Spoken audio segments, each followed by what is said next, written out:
Assalamualaikum warahmatullahi wabarakatuh. Salam, Om Swastiastu, Namo Buddhaya, Salam Kebajikan. Perkenalkan, nama saya Saskia Aziza dari Perguruan Tinggi Universitas Negeri Makassar yang sedang mengikuti program pertukaran mahasiswa. Jadi, di sini saya akan menjelaskan mengenai KPS lanjutan atau terintegrasi. Dosen pengampu, Bapak Dr. Idam Ragil Widianto Atmojo, SPD MSI. KPS terintegrasi. KPS terintegrasi adalah bagian dari keterampilan berpikir kritis yang biasa digunakan oleh saintis ketika melakukan atau mendesain dan melakukan investigasi. KPS terintegrasi terdiri atas 10 keterampilan. Di antaranya yang pertama mengidentifikasikan variabel, yang kedua membuat tabel data, yang ketiga membuat grafik, yang keempat menggambarkan hubungan antar variabel, yang kelima mengumpulkan dan mengolah data, yang keenam menganalisa data, yang ketujuh menyusun hipotesis, yang kedelapan mendefinisikan variabel secara operasional, yang kesembilan merancang penelitian, dan yang kesepuluh melaksanakan eksperimen. Keterampilan mengenai variabel yaitu merupakan konsep yang mempunyai variasi konsep atau segala sesuai yang dapat berubah berganti dalam satu situasi.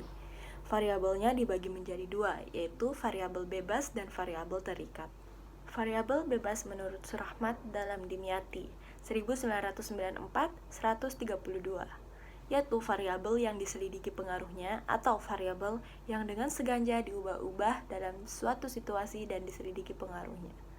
Yang kedua ada variabel terikat, yaitu variabel yang diramalkan akan timbul dalam hubungan fungsional dengan atau sebagai pengaruh dari variabel bebas.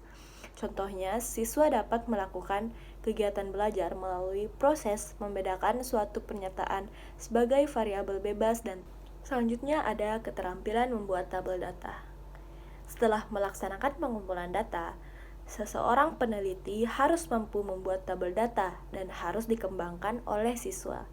Siswa dapat melakukan kegiatan belajar melalui proses seperti membuat tabel frekuensi, media data, serta membuat tabel silang. Keterampilan membuat grafik, yaitu kemampuan mengolah data dalam bentuk visualisasi garis atau bidang datar dengan variabel termanipulasi. Selain pada sumber datar atau variabel, hasil selalu ditulis sepanjang sumbu vertikal. Siswa dapat melakukan kegiatan belajar dengan mengembangkan keterampilan membuat grafik dengan cara membaca data dalam tabel, membuat grafik garis, menyusun grafik balok, dan membuat grafik bidang. Yang keempat ada menggambarkan hubungan antara variabel, yaitu kemampuan mendeskripsikan hubungan antar variabel termanipulasi dengan variabel hasil atau hubungan antara variabel-variabel yang sama. Keterampilan menggambarkan hubungan antara variabel dengan cara menggambarkan hubungan variabel timbal balik dan simetris. Keterampilan mengumpulkan dan mengolah data, yaitu kemampuan memperoleh informasi atau data dari orang atau sumber informasi lain dengan cara lisan, tertulis, pengamatan atau mengkaji lebih lanjut secara kualitatif dan kuantitatif sebagai dasar pengujian hipotesis atau penyimpulan.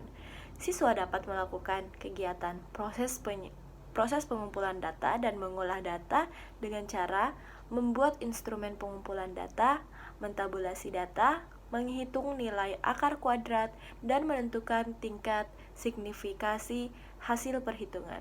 Yang keenam ada keterampilan menganalisis penelitian, yaitu kemampuan menelaah laporan penelitian orang lain untuk meningkatkan pengenalan terhadap unsur-unsur penelitian. Siswa dapat melakukan proses menganalisis penelitian dengan cara mengenali variabel, mengenali rumusan hipotesis. Selanjutnya ada keterampilan menyusun hipotesis, yaitu kemampuan untuk menyatakan dugaan yang dianggap benar mengenai adanya suatu faktor yang terdapat dalam situasi, maka akan ada akibat tertentu yang dapat diduga akan timbul. Siswa dapat melakukan kegiatan proses dengan cara menyusun hipotesis kerja, menyusun hipotesis nol, memperbaiki rumusan suatu hipotesis. Keterampilan mendefinisikan variabel, yaitu kemampuan mendeskripsikan variabel beserta segala atribut sehingga tidak menimbulkan penafsiran ganda. Siswa dapat melakukan kegiatan proses dengan cara mengenal atribut variabel bebas, mendefinisikan variabel bebas, dan membatasi lingkup variabel terikat. Keterampilan merancang penelitian, yaitu suatu kegiatan untuk mendeskripsikan variabel-variabel yang dimanipulasi dengan direspons dalam penelitian secara operasional. Kemungkinan dikontrolnya variabel, hipotesis yang diuji dan cara mengujinya, serta hasil yang diharapkan dari penelitian yang akan dilaksanakan. Siswa dapat melakukan kegiatan proses merancang penelitian dengan cara yang pertama mengenali, menentukan, merumuskan masalah yang akan diteliti. Yang kedua, merumuskan satu atau lebih dugaan yang dianggap benar dalam rangka menjawab masalah. Yang ketiga, menyusun hipotesis, yaitu merumuskan dugaan yang dianggap benar. Yang keempat, memilih alat atau instrumen yang tepat untuk membuktikan kebenaran hipotesis yang dirumuskan. Dan yang terakhir yaitu keterampilan bereksperimen. Keterampilan untuk mengadakan pengujian terhadap ide-ide yang bersumber dari fakta, konsep, dan prinsip ilmu pengetahuan sehingga dapat diperoleh informasi yang menerima atau menolak ide-ide itu. Siswa dapat melakukan kegiatan bereksperimen dengan cara menguji kebenaran pernyataan bahwa semua zat memuai bila terkena panas, dan juga menanam tanaman yang terkena sinar matahari langsung dan tidak terkena sinar matahari. Itulah tadi penjelasan singkat mengenai KPS lanjut atau terintegrasi. Sekian dari saya. Wassalamualaikum warahmatullahi wabarakatuh.